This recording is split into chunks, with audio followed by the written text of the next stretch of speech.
वर्ष 2014-15 में Indian house hold saving का करीब 3 से 4% इन्वेस्टमेंट म्यूचुअल फंड में हुआ करता था, जो 2022-23 में ये बढ़ के 6% के आसपास हो गया और उसके अगले 1.5 साल यानी सितंबर 2024 तक ये इन्वेस्टमेंट का परसेंटेज 6% से बढ़ के 12% हो गया। इसका मतलब इससे ये एक पता चलता है कि किस कदर इंडियन हाउस होल्ड सेविंग्स का म्यूचुअल फंड में इन्वेस्ट करने का ट्रेंड बढ़ गया कि पिछले 1.5 साल में 6% से 12%। इस ट्रेंड को बनाने में बहुत सारे फैक्टर्स हैं, लेकिन एक इंपॉर्टेंट फैक्टर्स जो MFI ने म्यूचुअल फंड सही है कैंपेन चलाया है उसका भी काफ़ी प्रभाव पड़ा है। हालांकि पिछले दिनों बॉम्बे हाई कोर्ट में म्यूचुअल फंड सही है के बारे में रिट याचिका दाखिल हुई है, जिसमें यह कहा गया है कि यदि म्यूचुअल फंड सही है तो फिर इसमें रिस्क क्यों है।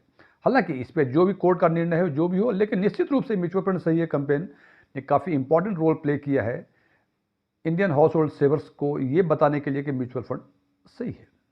अब जब म्यूचुअल फंड में इन्वेस्टमेंट करते हैं तो सामान्य तौर पे इन्वेस्टमेंट करते समय 2 गलतियां करते हैं। सबसे पहली गलती, हम बहुत सारे फंड्स में इन्वेस्ट कर देते हैं। आपके फ्रेंड ने कहा, आपके एडवाइजर ने कहा, आपने यूट्यूब पे देखा, आपने किसी सोशल मीडिया पे देखा और आपने NFO में लगा दिया। इस तरह से एक समय ऐसा होता है कि आप कई सारे फंड्स में इन्वेस्ट कर देते हैं और क्योंकि इतने सारे फंड्स हो जाते हैं कि उसको मैनेज करना काफ़ी डिफिकल्ट हो जाता है।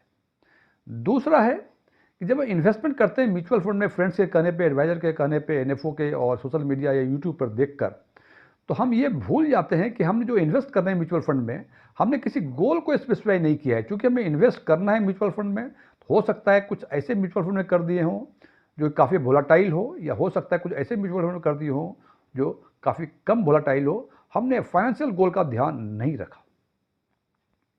होता क्या है, फॉर एग्जाम्पल यदि आपने किसी वोलाटाइल इक्विटी म्यूचुअल फंड में आपने इन्वेस्ट कर दिया, या जिसमें रिस्क अधिक है या जो अधिक वोलाटाइल है, आपने उस टाइम कर दिया, हो सकता है 3-4 महीने में आपने देखा काफ़ी अच्छा ग्रोथ है, लेकिन जब आपको 6 महीने के बाद जब पैसे की ज़रूरत पड़ी, क्योंकि आपने म्यूचुअल फंड में जो इन्वेस्ट किया था ये नहीं सोचा था कि 6 महीने के बाद पैसे हमको चाहिए, उसके हिसाब से मैं इन्वेस्ट करूँ।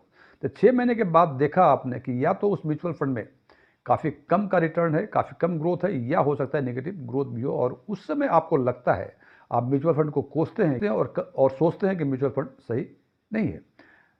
आज हम चर्चा करेंगे इन्हीं 2 बातों पे। एस्ट्रॉन टैक्सफिन के नए वीडियो में आपका एक बार फिर से स्वागत है।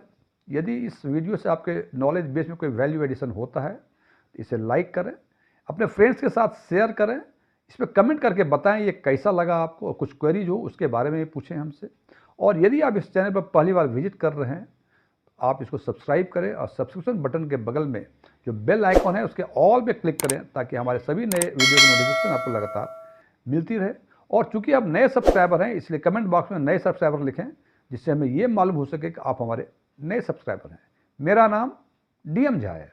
सबसे पहला कि हमें म्यूचुअल फंड चूज कैसे करना चाहिए, और जब अपने म्यूचुअल फंड चूज कर लिया तो दूसरी बातें ये करेंगे कि हमारे अपने पोर्टफोलियो में कितने म्यूचुअल फंड्स होने चाहिए। इस पर आगे चर्चा करने के पहले मैं ब्रीफ करना चाहता हूं कि आखिर हम म्यूचुअल फंड में इन्वेस्टमेंट क्यों करते हैं। हालांकि बहुत सारे कारण हैं, लेकिन इंपॉर्टेंट तौर पे 2-3 कारण हैं। सबसे पहला है डाइवर्सिफिकेशन।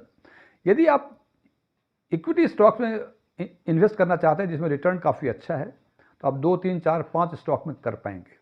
हो सकता है कि यदि उन स्टॉक में से 2-3 स्टॉक खराब परफॉर्म किए तो आपका सारे पोर्टफोलियो जो है नेगेटिव रिटर्न देगा।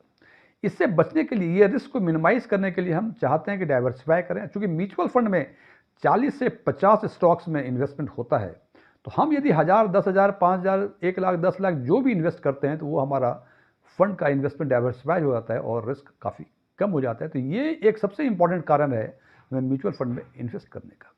दूसरा एक कारण है, हमें स्टॉक मार्केट के मूवमेंट, उस स्टॉक मार्केट के बारे में या स्टॉक्स के बारे में नॉलेज नहीं है।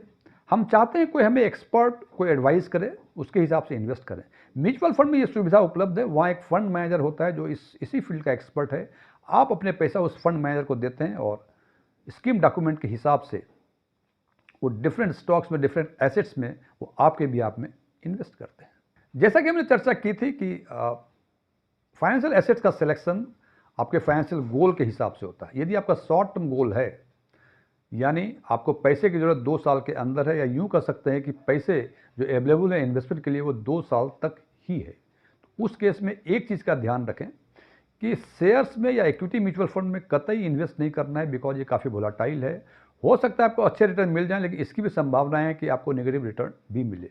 तो इसके लिए सबसे बेस्ट एसेट हैं बैंक के फिक्स डिपॉजिट या लिक्विड फंड्स। बैंक के फिक्स डिपॉजिट में वोलेटिलिटी तो एकदम नहीं है, और लिक्विड फंड में वोलाटाइल है, लेकिन ये काफ़ी कम है और माना जाता है कि नेग्लिजिबल वोलाटाइल है। इसलिए शॉर्ट टर्म फाइनेंशियल गोल के लिए आप बैंक के फिक्स डिपॉजिट और लिक्विड फंड्स सबसे बेहतर एसेट है।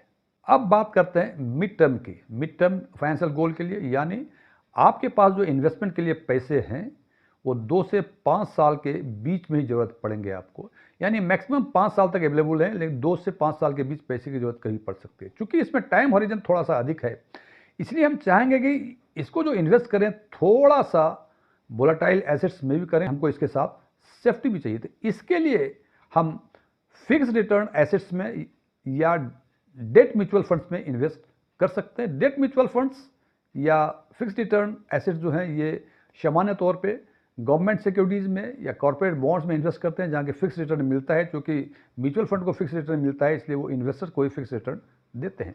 यदि थोड़ा सा और अधिक रिस्क लेना चाहते हैं और अधिक रिटर्न लेना चाहते हैं, तो आप इक्विटी म्यूचुअल फंड के लार्ज कैप सेगमेंट में इन्वेस्ट कर सकते हैं, जहाँ की थोड़ी सी वोलेटिलिटी अधिक है लेकिन रिटर्न भी थोड़ा सा अधिक है।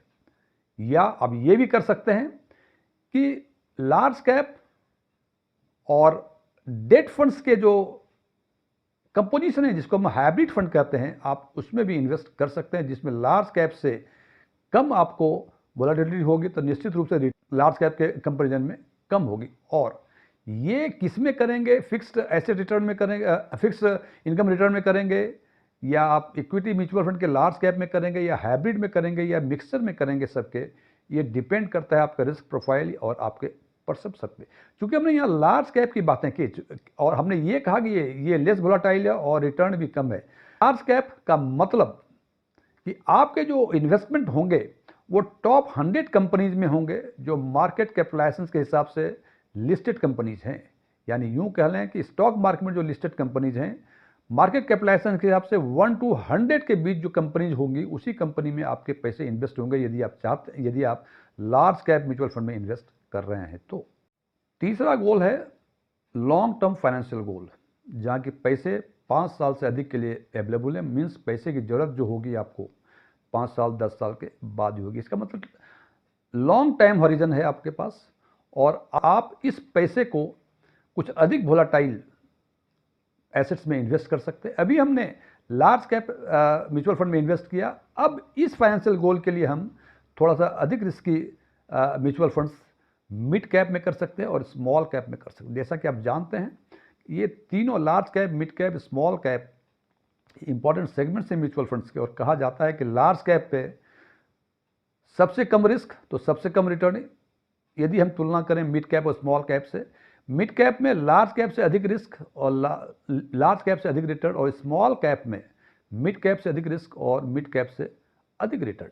तो यदि आपके पास लॉन्ग टर्म फाइनेंशियल गोल है, तो लार्ज कैप के साथ साथ आप मिड कैप और स्मॉल कैप में भी इन्वेस्ट करें, और इसके साथ साथ एक सेक्टोरल या थीमेटिक फंड्स होते हैं, उसमें भी इन्वेस्ट करना चाहिए। लेकिन थीमेटिक फंड या सेक्टरल फंड में इन्वेस्ट करने के पहले ये जान लें कि जिस थीम में या जिस सेक्टरल फंड में आप इन्वेस्ट करना चाहें, उस सेक्टर या उस थीम के बारे में आपको नॉलेज होना चाहिए। और यदि इसके बारे में ज्ञान नहीं है, तो बेहतर है सेक्टरल फंड को आप छोड़ दें, इसको अवॉइड करें। क्योंकि सेक्टरल फंड की एक विशेषता है कि वो जब कोई पार्टिकुलर थीम या सेक्टर अपवर्ड मूवमेंट होता है तो काफ़ी अच्छा रिटर्न देता है, लेकिन जब डाउनवर्ड मूवमेंट होता है तो उसी रफ्तार से वो गिरता भी है। तो आपको इस फंड में इन्वेस्ट करने के पहले ये ध्यान रखना पड़ेगा उस सेक्टर या उस थीम के बारे में आपको पूरी जानकारी हो।